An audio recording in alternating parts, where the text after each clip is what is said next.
Welcome, everyone. Today we're doing a deep dive into something fascinating, maybe a bit unsettling. The idea of willful blindness. That's right. It's based on Margaret Heffernan's work, exploring why we as individuals, even as whole groups, sometimes choose, consciously or not, to ignore what's right in front of us. And we've got some source material that touches on a huge range of examples where this seems to have played a role. Our mission, really, is to unpack why this happens and look at the It's consequence. quite startling when you list them out. Heffernan's book really provided a lens for looking at so many events. Think about the News Corporation phone hacking, Right. the Fukushima disaster, the whole Jimmy Savile situation, massive failings at the Mid-Staffordshire NHS Trust, the abuse at Winterbourne View. It just keeps going. It really does. Rotherham, FIFA corruption, Tesco's accounting issues, General Motors ignition switch problems, Volkswagen emissions, Yes. PHS collapsing, Hillsborough, food safety at Two Sisters, the Wells Fargo fake accounts, Grenfell Tower, Such a tragedy. Carillion's collapse, the Harvey Weinstein allegations, Larry Nassar, Barry Bennell, the Oxfam scandal, Facebook and data privacy issues, the Windrush scandal, even things like the EU referendum results and the election of Donald Trump have been discussed through this lens. And overarching all of that, perhaps the ongoing issue of climate change, where the warnings have been there for decades. Exactly. So many things where the information was arguably available. It wasn't always hidden away. But somehow, collectively or individually, people looked away. So what's behind this? The core idea seems to be that ignoring things isn't just accidental, is it? Not at all. There are multiple layers to it. I mean, first off, there are simple cognitive limits, right? We physically can't pay attention to everything bombarding us. So we have to filter. We have to filter. And crucially, what we filter out and what we let in, well, that's influenced by other things. We tend to favor information that confirms how we see ourselves, our core beliefs. Protecting the ego, maybe? Absolutely. Protecting fragile egos, defending those fundamental beliefs. We often unconsciously screen out things that make us uncomfortable or challenge those beliefs. It sounds a bit like the old saying about love being blind, but on a much bigger scale. You mentioned beliefs. How do ideologies play into this? Oh, massively. Deeply held ideologies, or just the standard way things are done in a group orthodoxies, they can completely obscure realities that seem obvious, maybe even dangerous to an outsider. Hmm. And then there's a fear factor, fear of conflict, fear of change. Those are powerful forces keeping people quiet, keeping them blind. The idea that maybe speaking up won't be welcomed. Precisely. Many people in organizations, for example, just assume the bosses don't really want bad news or dissenting views. It's easier, safer to stay quiet. That reluctance seems key. It is. And often it's tied to this unconscious desire to, well, obey authority figures and fit in with the group. It protects us from confrontation. Safety in numbers, perhaps. Kind of. A sense of shared responsibility, maybe even a shared alibi for not acting. And, of course, we can't ignore the role of money. Ah, yes, the financial angle. Financial incentives can be incredibly blinding. They can genuinely override someone's better judgment, their moral compass sometimes. Think about the Madoff Ponzi scheme. Trust within a familiar group was exploited there. You've touched on external pressures, but what about our internal wiring? The source material talks about how we gravitate towards the familiar. That's a really crucial point. Our brains seem wired for it, whether it's actual neural pathways or, the algorithms dating sites use. There's a strong pull towards people and situations that feel comfortable because they're similar to us. Difference might be interesting for a bit, but we snap back. Often, yes. The source mentions someone who consciously tried dating very different people, but found himself pulled back to this sort of immutable center of gravity, these unspoken rules he kept returning to. Our comfort zone can actively limit what we see. So our brains prefer the easy path, not necessarily the challenging one. It seems so. Experiments show this quite clearly. People asked to pick favorite letters. Often choose letters from their own names, even if they're meaningless otherwise. Really? That's subtle. It is, and it extends beyond small choices. Evidence suggests even big life decisions can be nudged by these associations. Right. You find more dentists whose names start with D or more Georges living in Georgia than chance would suggest. It's working on a subconscious level. Wow. That's quite an unseen influence, and this comfort with the familiar. Yeah. It creates blind spots then. Exactly. Our brain sort of bifurcates. It gives preferential treatment, easier processing to what it already knows. Anything new or different requires more focused attention, maybe even feels threatening. So we get pleasure from recognition. We do. Comfort in the familiar. But the flip side is anything outside that circle becomes a potential blind spot. The source gives an example of a BBC producer trying to build a diverse team for intellectual debate. Hmm. But she ended up hiring people remarkably like herself, same background, same sort of demographic. Her intentions were good, but the unconscious bias towards familiarity won out. So trying to avoid discomfort can actually narrow our vision. The source mentioned orchestra auditions too. That seems like a direct attempt to counteract this. That's a perfect example. When they put screens up, hiding the musician's gender, the number of women advancing went up significantly. Because the bias, conscious or not, was removed. Precisely. And it led to blind auditions becoming standard practice, which has really changed the makeup of orchestras. Now people are trying similar things with job applications, removing names, photos, to fight those unconscious biases. It shows structural changes can help. It makes you think about where else these kinds of blinding mechanisms are at work. The text brings up how people cluster in communities of the like-minded. Right, and while that feels natural, maybe even good surrounding ourselves with people who share our values, it can have downsides. Echo chambers. Exactly. We create these echo chambers, online or in our neighborhoods, and we just don't get exposed to different perspectives as much. We get focused on what we already know. It might not matter much when choosing coffee, but But in big companies or government spending. then it becomes a problem. Like-minded people amplifying each other's biases, or decision makers having no real connection to the communities their decisions affect. We limit our own understanding by sticking to these self-selected groups. It's a kind of self-imposed limitation. You mentioned Madoff earlier. The source calls that an affinity crime, which really underscored how familiarity can be turned against people. Yes, he deliberately targeted people in his own social circles. He exploited that built-in trust and comfort. So people didn't do their homework. Many didn't. They relied on the fact that others in their trusted network were investing. It was a shortcut that proved disastrous. It shows how even positive social ties can create vulnerabilities to create this blindness. The source also uses this image of the brain processing information like a river carving a path. That's quite vivid for how thought habits form. It's a helpful metaphor, I think.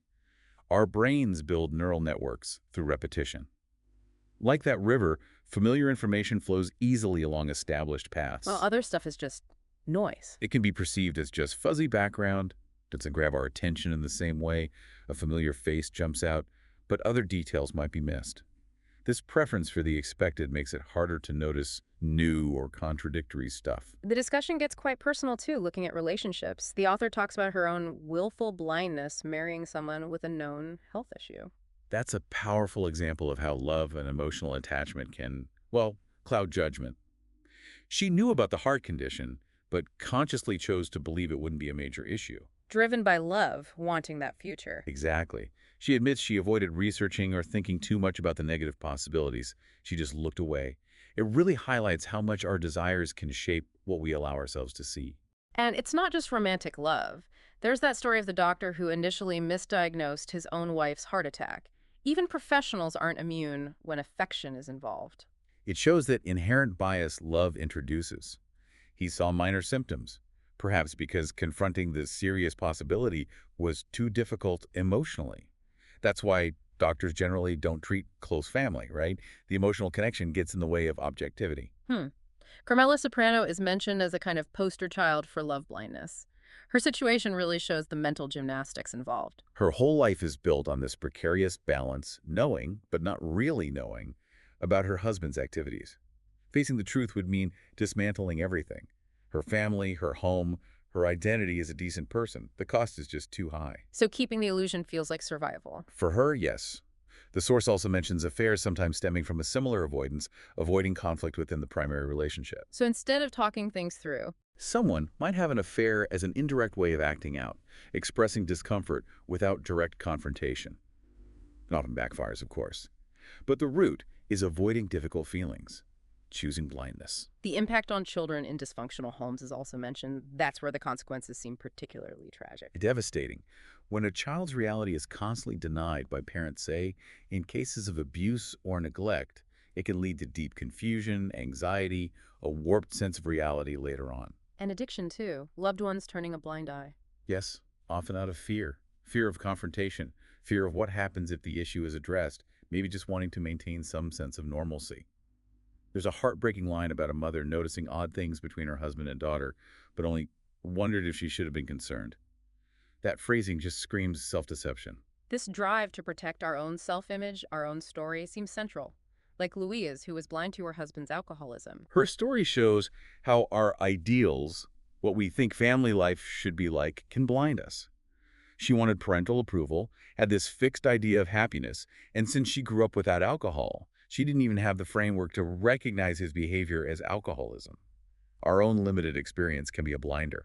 And the brain science backs some of this up, that love actually changes brain activity. It does. Neuroscience research suggests that when we're deeply in love, or a mother bonding with a baby, certain brain areas involved in social judgment and critical assessment become less active. So there's a neurological basis for love is blind. It seems so. Evolutionarily, it probably helps bonding, but the side effect is reduced critical scrutiny.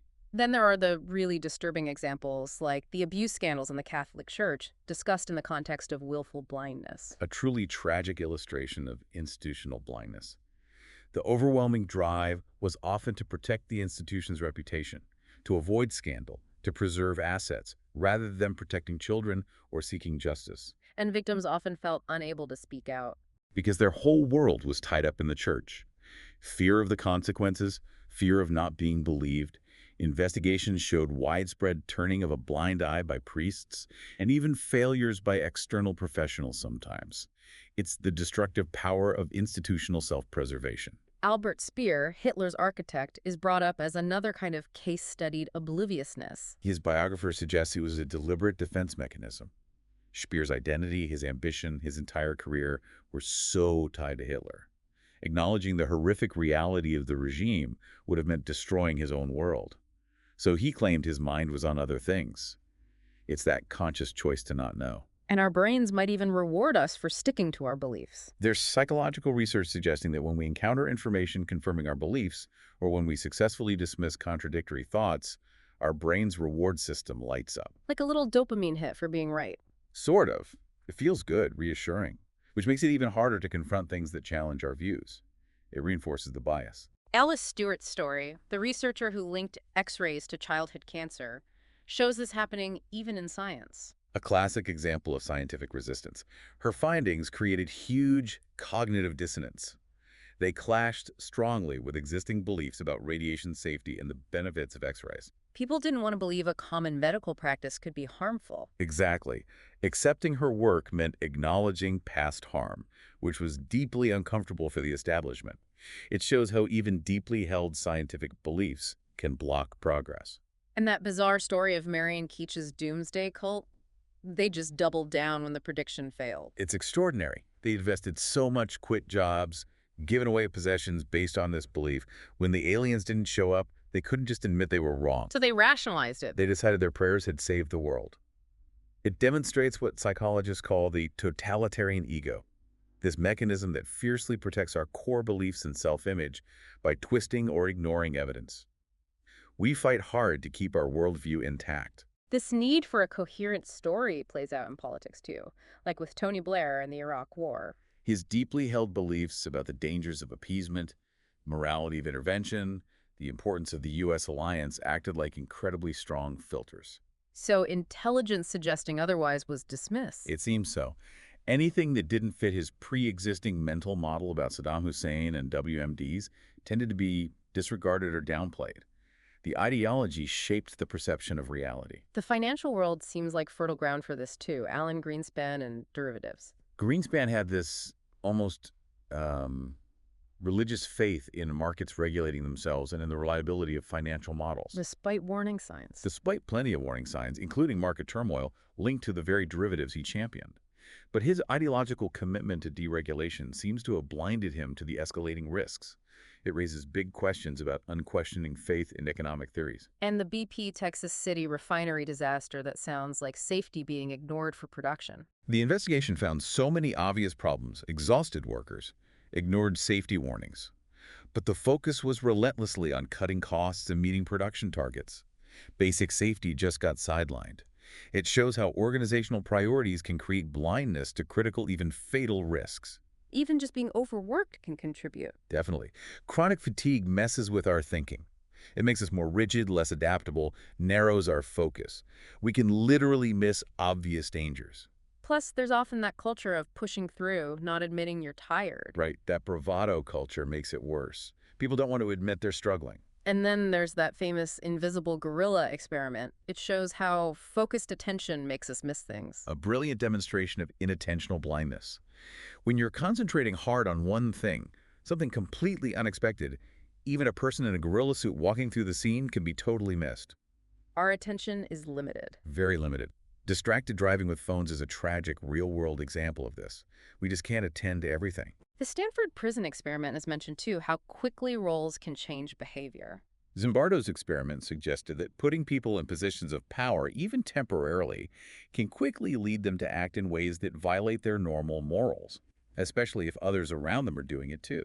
Authority and anonymity eroding personal responsibility. It seems that way. The group dynamic, the perceived authority, it can lead to a collective blindness to unethical acts. It certainly raises questions about power. The tanning industry denying sunbed risks feels like a clear case driven by money. Despite overwhelming scientific evidence linking sunbeds to skin cancer, the industry actively pushed misinformation about health benefits. Why would individuals buy into that? Well, the source suggests people rationalize it, maybe linking tanning to looking wealthy or having leisure time. But fundamentally, it's economic incentives driving a deliberate disregard for facts. Financial debt is also mentioned as fostering an ostrich complex. Debt counselors see it all the time. People facing huge financial stress often avoid looking at the full picture. They focus on just getting through the next day. It's not about intelligence. It's a psychological coping mechanism to avoid overwhelming anxiety, burying your head in the sand. And leading up to the 2008 crash, the banking industry seemed full of this. Oh, absolutely. There were so many signs that property prices and mortgage lending were unsustainable. Some people saw it, but many major players chose to ignore the warnings. Why? Too much money being made. Partly that. Reluctance to challenge the status quo, reluctance to disrupt profitable systems, fear of the internal power struggles that reassessing risk might trigger, widespread blindness rooted in incentives, and fear. And employees not speaking up is a huge part of organizational blindness. A massive part. If people fear being punished or just believe nothing will change, they stay silent, even when they see bad stuff happening, unethical practices, safety risks. So leaders can become blind simply because no one tells them. Exactly. That fear of being labeled a troublemaker creates a culture of silence, which is incredibly dangerous for any organization. The hashtag #MeToo movement really shone a light on this in relation to sexual harassment. It revealed just how pervasive willful blindness was. Decades of abusive behavior being overlooked, excused, or actively covered up. With victims often silenced by fear? Fear of losing jobs, damaging careers, not being believed. Hashtag #MeToo exposed the enormous personal and professional cost of that collective turning away. Silence allows harm to continue. The W.R. Grace asbestos case in Libby, Montana sounds horrific corporate blindness with deadly results. A chilling example. The company knew for decades about the lethal risks of the asbestos from their mine, but actively hid the information. Suppressing medical results, silencing people. Yes, all to protect profits. The cost to the community widespread fatal diseases was catastrophic. And disturbingly, even some residents initially resisted acknowledging the danger. Community-level blindness, too. It's a human cost of negligence. And that historical example, the sinking of HMS Victoria, blind obedience to a fatal order. A stark illustration. Officers followed the admiral's demonstrably flawed maneuver without question, leading to collision and heavy loss of life. It highlights the danger in hierarchies where challenging authority is discouraged. Critical thinking is vital. Milgram's experiments and the Hoffling Hospital study seem to reinforce that point about obedience. They really do. Milgram showed ordinary people willing to inflict apparent pain just because an authority figure told them to. Hoffling showed nurses ready to give a dangerous drug dose based only on a phone call from an unknown doctor. Authority overrides conscience. It can, quite powerfully. It makes you question the limits of just following orders. And Kweku Adobele at UBS, his rogue trading was fueled by trying to please bosses, but also by the bank not seeing. It seems he was desperate for approval, so he took huge risks and hid losses. But as long as he appeared profitable, the organization didn't look too closely. Until it blew up. Right. That pressure to succeed in high-stakes finance can create a culture where risky, even unethical behavior gets overlooked. Organizational pressure fostering blindness. Group dynamics themselves, groupthink, can also cause this. Definitely. That desire to fit in, to maintain harmony in a group, can shut down critical thinking. Yeah. Janice's work showed how cohesive groups can become less vigilant, ignore alternatives, and fail to see risks because everyone wants to agree. The friendlier the group, the bigger the danger. Paradoxically, yes. Independent thought gets sacrificed for consensus. And bystander apathy is related. The more people watching, the less likely anyone is to help. The bystander effect. Responsibility gets diffused. Everyone assumes someone else will act. We see it in emergencies, but also in situations like bullying or abuse where neighbors might know something's wrong but don't intervene. Cultural norms about not getting involved make it worse. Even the way organizations are structured can cause blindness. For sure. Complex hierarchies, departments working in silos, geographical distance between decision makers and operations, outsourcing. All these can stop crucial information from flowing. People making decisions don't see the reality on the ground. Exactly. They become unintentionally blind. The collapse of Carillion, with all its subcontractors, was partly about losing track, losing expertise, losing oversight, because everything was so fragmented. Structure impacts transparency. And finally, just focusing purely on economics can blind us. When everything is framed in terms of financial cost and benefit, the ethical or social consequences can just fade into the background. Or get rationalized away. Right. Companies cutting corners on safety to save money, hospitals focusing on targets over patient well-being, individuals justifying bad behavior for financial gain. This dominant economic lens can blind us to the wider human impact. It's a really sobering picture when you pull all these threads together. So many ways we can end up not seeing. It really is multifaceted. Right. From our basic brain wiring and cognitive limits, protecting our egos, the power of ideology and fear, the lure of money, our comfort with the familiar. Through to obedience, group pressures, how we organize ourselves, and the economic frameworks we use. All contributing to this phenomenon of choosing, in effect, not to see. Well, thank you for walking us through all of that. It gives us a lot to think about. It certainly does. Okay, let's try and crystallize this. Here's a summary of what we've discussed, maybe 10 key takeaways about willful blindness. First, it stems from many places, from basic cognitive filtering right up to protecting our egos and core beliefs. Second, ideologies and just the way things are done can powerfully mask reality, even dangerous realities. Third, simple fear of conflict, fear of change is a major factor in keeping people and organizations blind. Fourth, money. Its influence can be incredibly potent, overriding better judgment. Fifth, we naturally lean towards the familiar, the similar, which means we often overlook or even reject difference. Sixth, our brain structure actually reinforces this, prioritizing the known and creating blind spots for the unfamiliar. Seventh, obedience to authority and the simple desire to fit in can make us ignore our own moral sense or fail to challenge problems. Eighth, group dynamics like groupthink squash critical thought. Wanting to belong can lead to collective blindness. Ninth, the very structure of organizations, silos, hierarchies, distance, outsourcing can systematically obscure vital information. And 10th, a dominant focus on economic incentives can lead to moral disengagement, where financial factors overshadow everything else. So, considering all those drivers, all those consequences we've touched on, here's something to reflect on after this deep dive. Where in your own life, or perhaps in a community you're part of, might a conscious effort to see things more clearly potentially lead to some significant positive change? Something to think about.